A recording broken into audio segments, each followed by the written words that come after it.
Good afternoon. It's Thursday, 10th of November, and it is afternoon for all of the four of us who are participants. I have with me today Georg Dürnecker at University of Frankfurt, Goethe Universität Frankfurt. I have Daniela Vidart, who's at the University of Connecticut in Storrs, Connecticut. I have David Powell, who works for the RAND Institution, RAND Corporation, but who is located in Philadelphia, about 3,000 miles from RAND in Los Angeles. Thanks for being with me here today, folks. Thank you. Thanks. Let me start off with questions for Georg. I mean, I'm basing this on papers that people gave or are giving tomorrow at an IZA conference on labor productivity. Georg, in your paper, which is an interesting thought, you state that productivity growth in the US has been slower than it might have been because more and more of output is switched to slow-growing sectors like services in particular. I mean, or sectors where productivity isn't growing. I wonder how much of that is an illusion, because we know it's hard as the devil to measure productivity in services. Any thoughts on that, whether it's a measurement issue only? Yeah, that's a great question. It's also something that kept us thinking for a while we were working on this project. Now, the data that we take, the sectoral data, comes from the World Claims, and it is based on the work of the statistical agencies. And by now, those statistical agencies, they give a fairly deep thought on how, for example, how to correct the raw numbers that they get to include and incorporate, for example, or to account for example, quality changes that we observe, but they are not directly part of value added. So there is, I think, a certain amount of sophistication in the whole measurement of value added, of sectoral value added. But of course, you're right. In some sectors, the measurement is harder than in others, and that particularly applies to services. We can think of, for example, the health sector, or education sector. We do observe, or we do get data on value added, but very often this is imputed by using, for example, imputation methods that rely on input factors and certain assumptions on factor prices. Now, in some other service sectors, the measurement is less of an issue because we do observe market prices and we do observe transactions and output, for example, trade, transportation, finance. So therefore, in a sensitivity analysis in this paper that you were referring to, we were explicitly excluding those services which are considered problematic. They are usually called the non-market service sectors, and that includes, for example, health, also governmental services, education, and we focus only on the market service sector. So that it's usually consists of the services for which we think we have a fairly good estimate of value added. And our results, they still hold, they go through. So this is not the slowdown that we obtain through the reallocation of resources is not primarily driven from or by the reallocation into sectors for which we may have doubts about the actual measured productivity numbers. That's good to hear. Okay. You also say that this has been a problem. I mean, let's use the word problem loosely for the last half century. It's not going to be a problem in the future very much. Why is that? So there are two reasons. So the slowdown that we observe over the last basically 50 years is due to two factors. First, there was a large reallocation of resources, for example, value added, but also employment or expenditures from sectors that have had traditionally very high rates of productivity growth. So, for example, manufacturing was a very dynamic sector into services. So there was a large reallocation. There was a very strong structural transformation towards services, which on average have very low productivity growth rates. So this is a major force that made the aggregate productivity growth slow down substantially. Now, these sectors, especially manufacturing, those fast-growing sectors, manufacturing, construction, and other goods-producing industries, they're relatively small. Yeah. They have an employment share nowadays of actually less than 20% in the US. So therefore, there's much less potential in the future for further reallocation from these very dynamic sectors to the service sector. This is number one. This is the reason number one.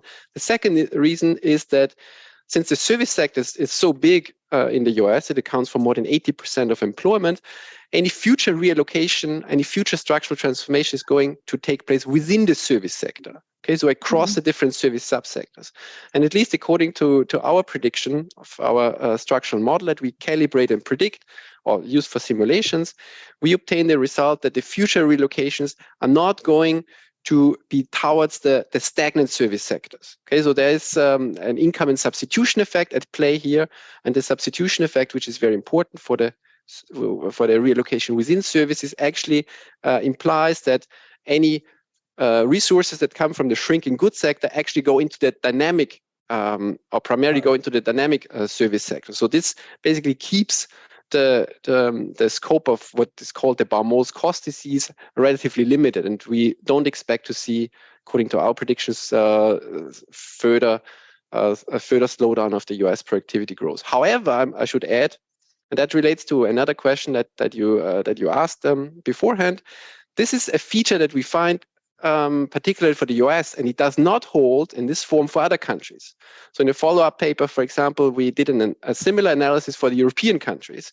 And there we find actually the opposite, namely that the Baumol's cost disease is going to have a strong bite in the future and is going to drag down European productivity growth much more than it does in the US. Interesting.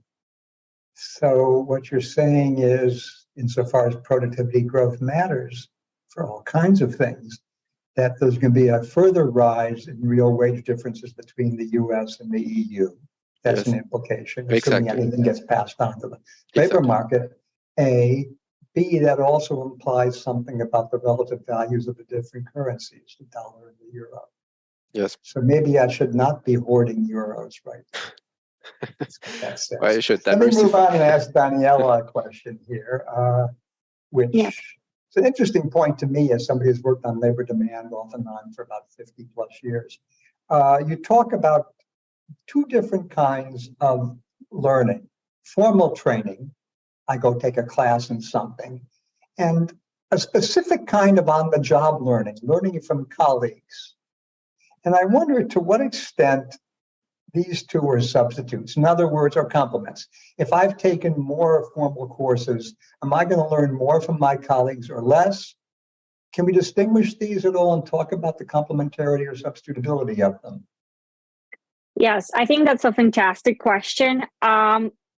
We, in our quantitative model that we have, they are relatively substitutable, and that is disciplined by the fact that specific parameter is disciplined by the fact that the time spent on these different types of learning correlates negatively with each other.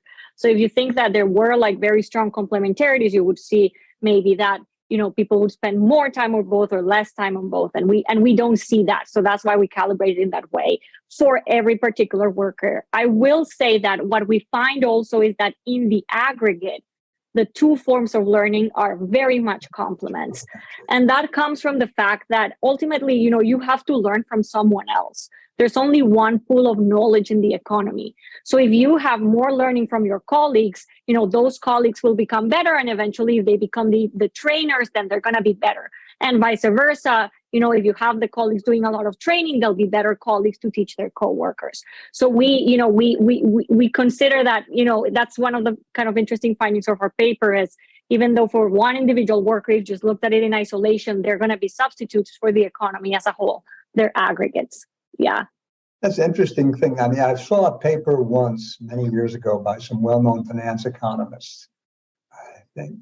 And what they showed was that a similar sort of thing, the importance of colleagues in economics used to be very huge, and it disappeared. I wonder, I think it disappeared because of the role of the internet and all kinds of online things. How does online work or online learning affect all of this, or is it independent?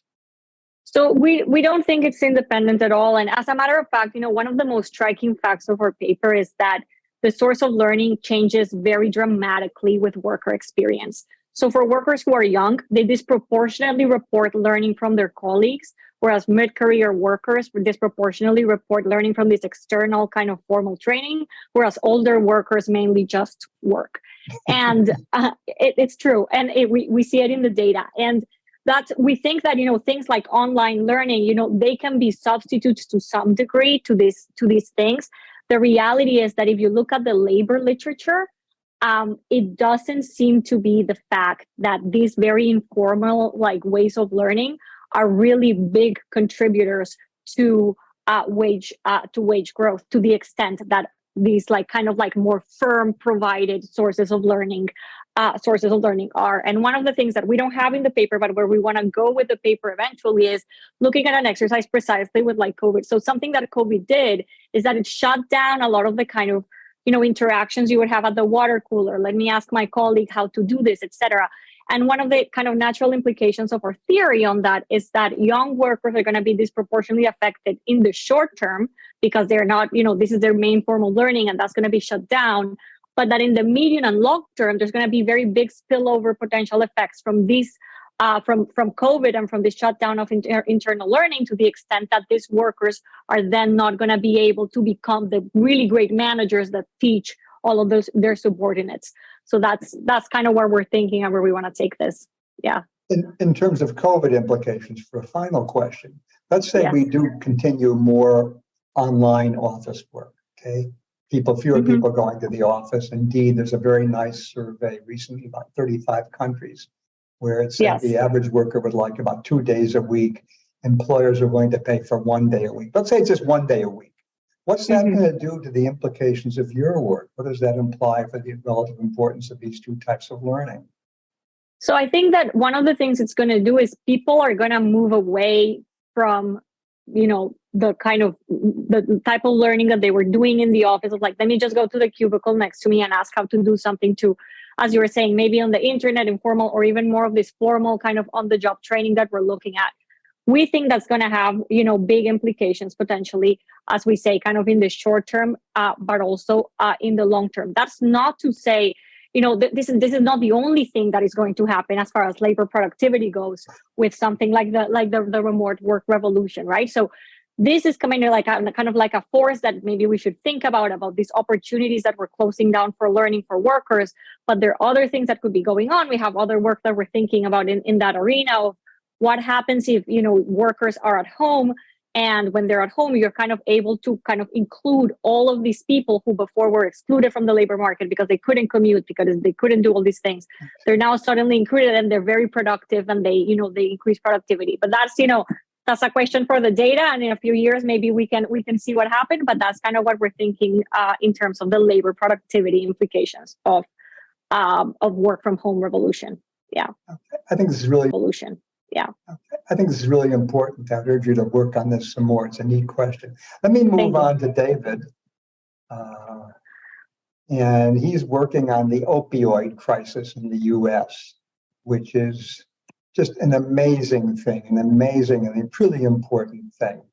And what he shows in his paper is how important that is, the amount of work that people do, and what that in turn implies about labor productivity. Okay? What does it imply about labor productivity? That's the easy question. Yeah, so I find it has very large effects. So I really, I focus on a lot of different metrics of what I kind of consider like work capacity, like labor force participation, share working hours work, things like that. And there's been this kind of, there's this big drop in labor force participation since the late 1990s in the US.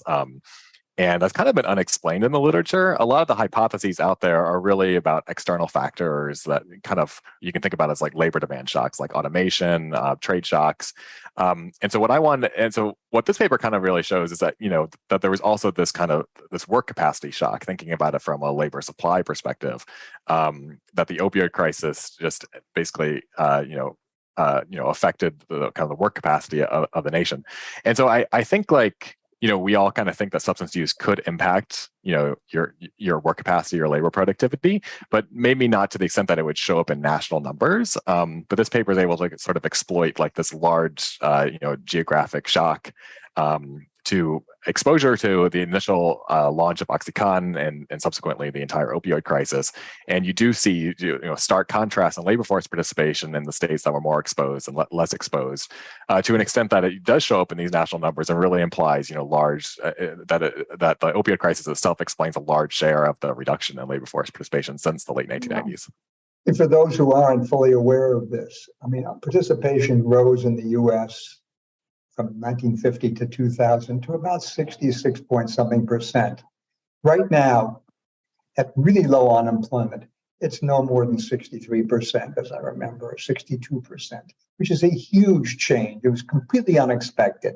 I felt, thinking about this, that it was partly due to people saying, look, I've got enough money, why should I kill myself? In other words, not backward bending labor supply, but at least the vertical labor supply as wages keep on rising. How much of the drop do you think is due to the opioid crisis? So my estimates imply that most of it is due to the opioid crisis, and so I can do this in a couple ways. So I have these less exposed states and more exposed states, and the differences between those two groups is large. And conservatively, that would explain.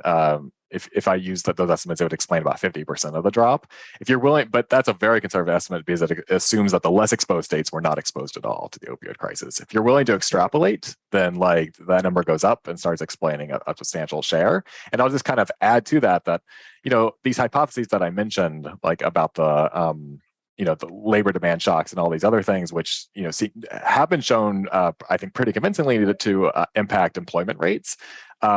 I have a section in the paper where I basically replicate those papers, and I put labor force participation on the left-hand side.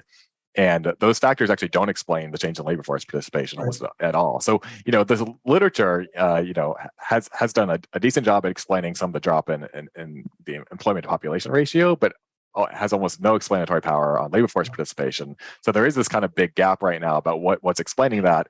And the estimates in my paper do suggest that a lot of that is the opioid crisis. I realize this is a macro conference, and macro has to look at aggregate. Yet I wonder on the opioid crisis, clearly it's not an issue of people in their 40s and 50s, I wouldn't think. Is that right? Or am I just missing the point entirely? So, yeah, I mean, what's interesting about the opioid crisis is it has impacted demographics you wouldn't think would normally be impacted. And so it actually does impact an older demographic than you would expect.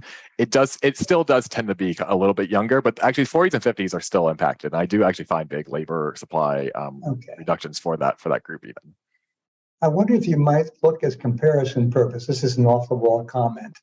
There was one shock in U.S. history which specifically impacted people in their 40s. That was the influenza crisis of 1918-19, in which people in their 40s died disproportionately.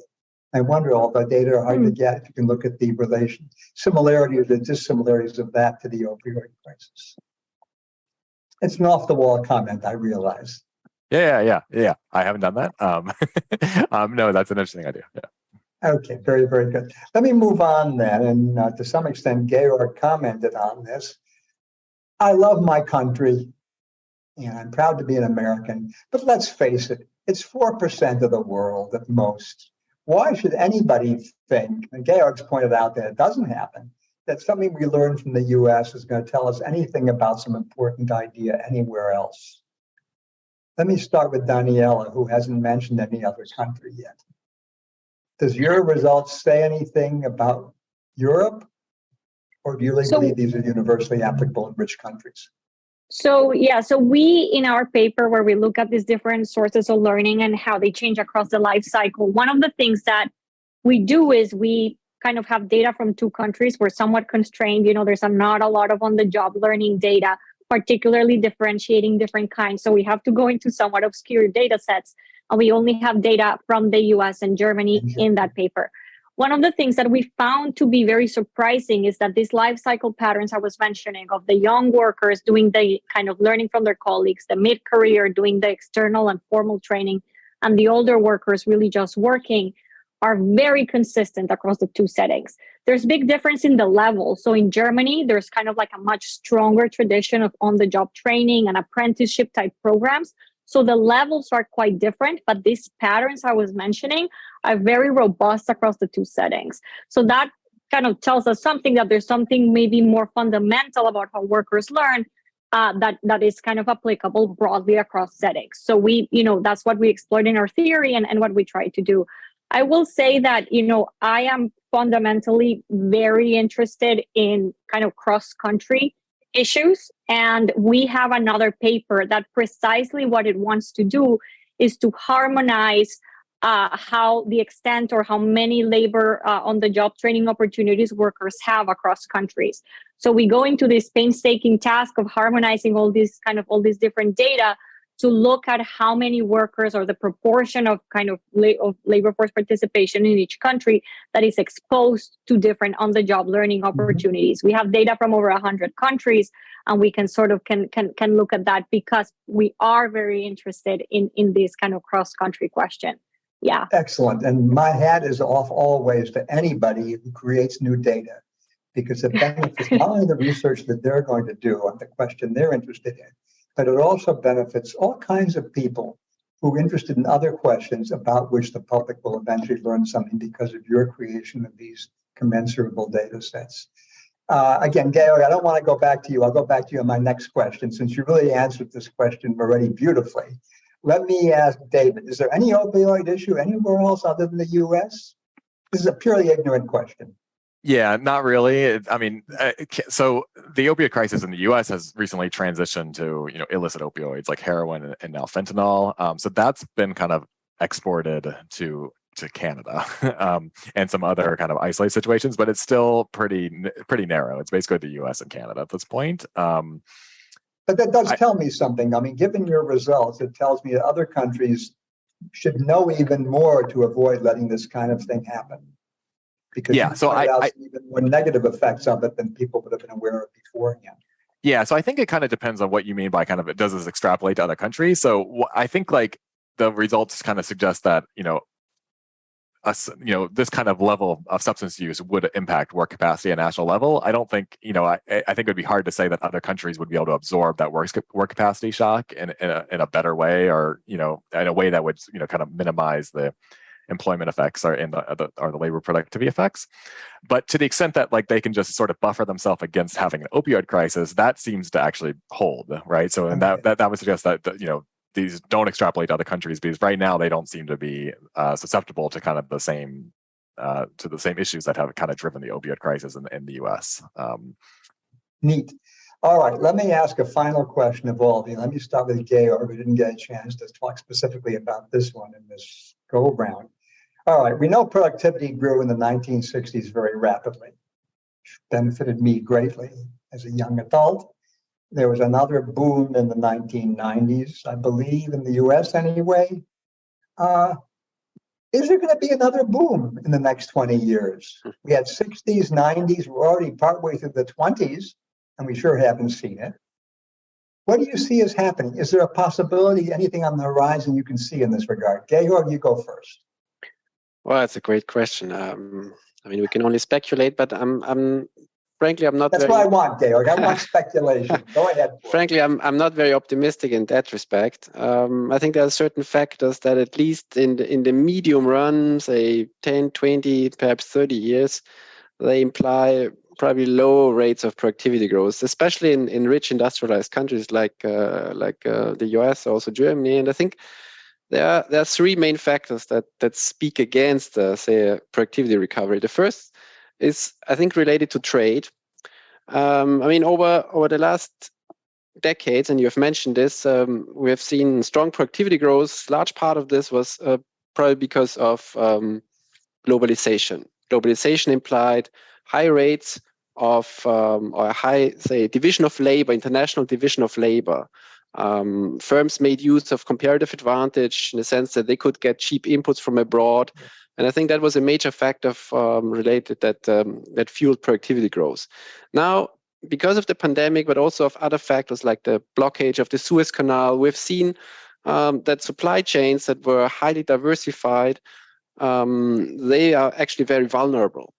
They're vulnerable to these shocks. And I think that has led to a change in how companies, sort of perhaps also firm makers, think about outsourcing, globalization. We see more and more of what is called this renationalization of production, or at least firms, at least that's my guess, or that's my interpretation, they think about how to make their supply chains more resilient towards these external shocks. And this means that these productivity advantages that were used over the last decades, they may shrink because perhaps they do not go for the cheapest input supply, but for the supplies for which they think that they're more stable. So I think in terms of globalization, we may actually see some reversal here that is perhaps in the medium run actually slowing down productivity growth. It's an interesting way of thinking about it. Basically, you're making a risk-return argument that people Exactly. now have realized the risk is Exactly. higher and are willing to accept a lower return in terms of productivity and costs. Yeah. Fascinating. David, why don't you go next? Well, it's a bit far from your work, but just a few thoughts. Well, I guess I'll answer it in a way that's pertinent to my paper, and just thinking that, like, I think we are currently suffering this like major work capacity reduction because of the opioid crisis. So I think solving that and would substantially help labor productivity and work capacity. I'm very pessimistic about solving the opioid crisis or even making it better in the near term, right? So I think it's just gonna at this point, it's getting worse, and I think it's gonna get worse for a while. I would say in terms of innovation, my read of the literature is we don't have many good policy options on how to kind of curb the opioid crisis right now. But I think part of the opioid crisis is still being driven by kind of demand for pain management. So any innovation in that space, and which could kind of solve the dependence issues, but substitute it with a form of pain management that works and people are happy with, I think would kind of have some nice long-term consequences for reducing the bad effects of the opioid crisis, and based on kind of the literature and my work on, and that would actually kind of help the labor market and the economy as well. So as the usual economist, maybe one way, maybe the other way, eh? Well, that's fine. That's what we do for a living. I'm assuming a big innovation. Okay. Let me finish up with Daniela. What do you say about my crazy question? Yes, I will do the optimistic take so that we can have all opinions here. I mean, I try to be very optimistic. Maybe it's Pollyanna, but that's just how I am. So I actually think that, one big changes that's happened, with the internet and just sort of like this, like remote work and having all these opportunities, is that people who were previously in these very kind of underprivileged, sort of like left out areas are now connected, right? So I am from Colombia. We were talking beforehand. And, we literally have no roads, but everyone has a cell phone. Everyone's connected to the internet. Everyone's, I think that to some degree has to improve sort of the matching between workers and firms, and how easily and you can find matches and good matches. And I think that's, that cannot be a bad thing. I think that's going to be a really good thing. How big of a good thing is, I think that's kind of a question. I do think that, this is like the classic thing of the race between education and technology. I think there's going to take some time for the skills to really catch up to what kind of we want them to be in the technology, such that this like kind of big pool of labor that has been kind of there for a while, but hasn't been sort of integrated into the labor force as much, or into like, the modern part of the labor force. There's going to be a catching up of skills to do. Whether that happens or not, I guess it remains to be seen. But, experience tells us, at least in a lot of the world, that there has been, a catch up of skills. So I don't know. I think I am more optimistic in that regard. Yeah. Excellent. And it's a neat way of thinking about it. In a sense, your point is that the internet frees up a large overhanging set of labor that hasn't been utilized efficiently. Sort of like Robert Jensen's stuff on cell phones and fishermen in India. If people know that work, it's the exact idea. Look, folks, let me thank you for being with me this afternoon or evening. I've enjoyed this immensely, and best of all, I and hope our listeners have learned something also. Thanks a lot. Thank you.